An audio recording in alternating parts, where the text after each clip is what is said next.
शुरुआत करेंगे।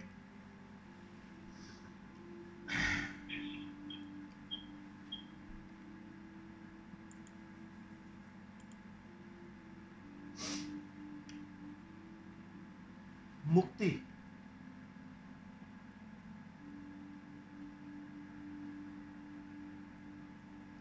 जरा गौर करना, तुम किससे मुक्त होना चाहते हो?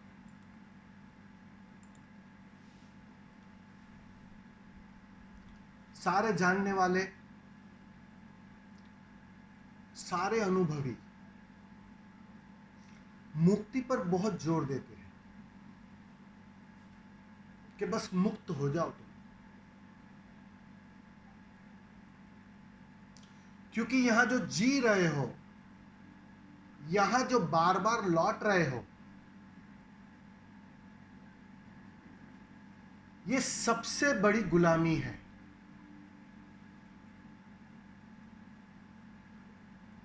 ये सबसे बड़ा बंधन है।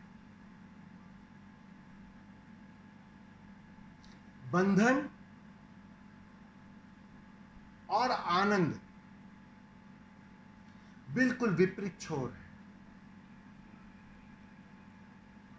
इसलिए जानने वाले मुक्ति पर जोर देते हैं कि तुम उस परम मुक्ति को उपलब्ध हो जाओ, तुम मुक्त हो जाओ। अब साधक की दुविधा समझो। साधक सुन तो लेता है कि मुक्त होना है,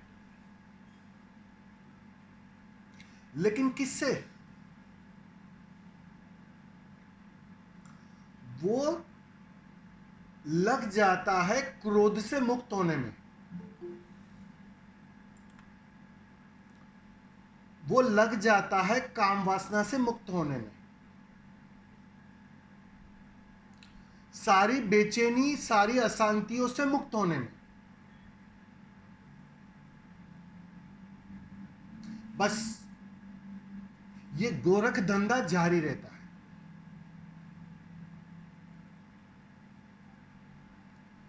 बेहोशी का मतलब इन सारी चीजों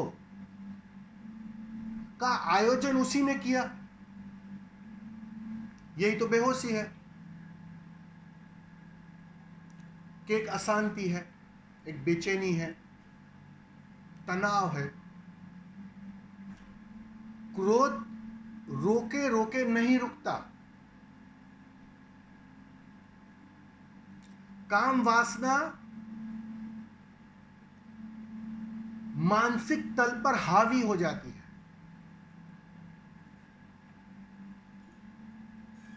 अब जानने वालों ने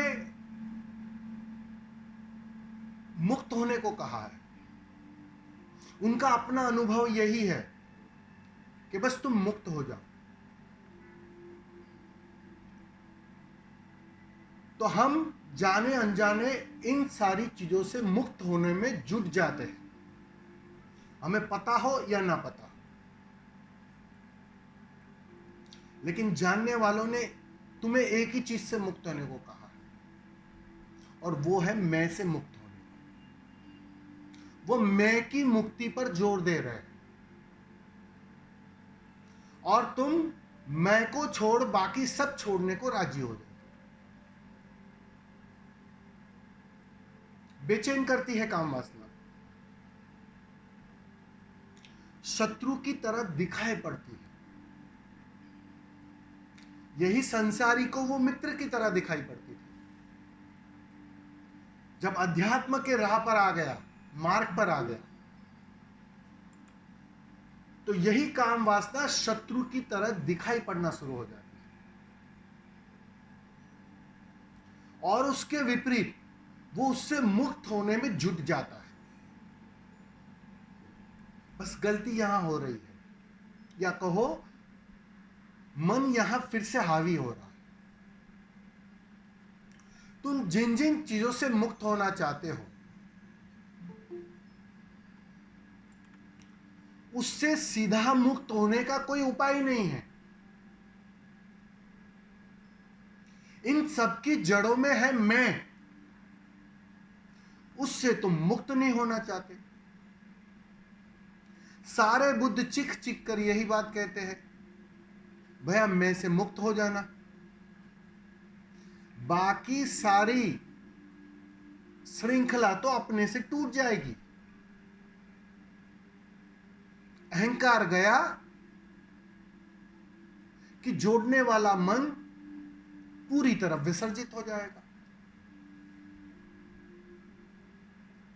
फिर काम वासना बेचैन न करेगी। बेचैनी गई क्योंकि मन था इसलिए बेचैनी थी। मन राजी न था इस पल में जीने को, इसलिए बेचैनी थी। तुम जाने अनजाने अहंकार को फिर से पकड़ लेते हो, उसे छोड़ने के बहाने, उससे मुक्त होने के बहाने। ध्यानी हो जाते हो तुम, एक नया लेवल लग जाता है तुम पर। पहले संसारी थे, पहले करता थे, पहले पाने की दौड़ में थे, अब ध्यानी हो गए, एक आध्यात्मिक पुरुष हो गए। और ये सब छोड़ना और त्यागने की दौड़ में लग जाते हो। तुम भोगो या त्यागो, तुम हर हाल में बने रहते हो। मुक्ति घटेगी नहीं। और जरा गौर करना अपनी साधना में, अपनी यात्रा पर, इन दो में से एक गोरख धंधे में तुम लगे हो, चाहे पकड़ने के चाहे छोड़ने के। वो मैं पूरी तरह मुक्त नहीं हो पाता। पहले भोगने के अर्थ में मैं बन रहा था, अब छोड़ने और त्यागने के अर्थ में मैं बन रहा है। शीर्षासन कर रहा है अहंकार, अब शीर्षासन कर रहा है। बस इस बात को साधक को थोड़ा गौर करना चाहिए, अपने जीवन में, अपनी यात्रा पर इस पर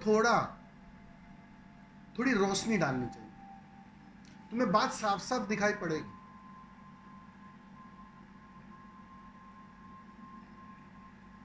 जानने वालों ने सिर्फ मैं से मुक्त होने को कहा है। उस मैं की मुक्ति के लिए तुम राजी हो जाओ। तुम राजी हो नहीं पाते क्योंकि तुम जाने अनजाने बचना चाहते, तुम पहुंचना चाहते हो समाधि पर, तुम उपलब्धि चाहते हो मोक्ष की। और जब तक तुम चाहोगे, चाहे मोक्ष चाहे समाधि, वो जो मैं से मुक्ति घट ना पाएगी। बात बनेगी नहीं। बात तो बनती ही तब है जब ये सारी आकांक्षाएं गिरती है। थोड़ा गौर करना, ये जो मैं आपसे बात कर रहा हूं, निश्चित ही आप यहां आए हो, जुड़े हो, ध्यान कर रहे हो, यात्रा कर रहे हो, मुक्त होना चाहते हो। लेकिन तुम्हारी मुक्ति की व्याख्या और मैंने अब जो बताया उस मुक्ति की व्याख्या में बहुत अंतर है। थोड़ा उस पर ठीक से देख लेना, जांच परख लेना, उत्तर तुम्हें भीतर से मिल जाएगा। और उत्तर मिलते ही तुम पाओगे अपने से वो पकड़ने की और छोड़ने की दोनों ही पकड़ कमजोर हो जाएगी। समझ आते ही बात बन जाती है। तो इस पर जरूर से ध्यान देना,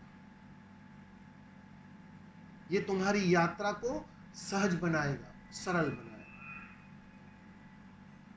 ठीक है, बहुत बहुत धन्यवाद सबका।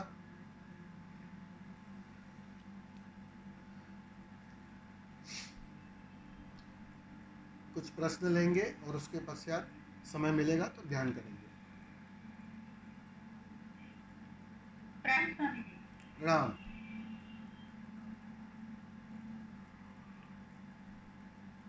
स्वामी जी, प्रश्न है, हम्म, मेरी दृष्टि में परमात्मा के विपरीत कुछ भी नहीं है, हो भी नहीं सकता।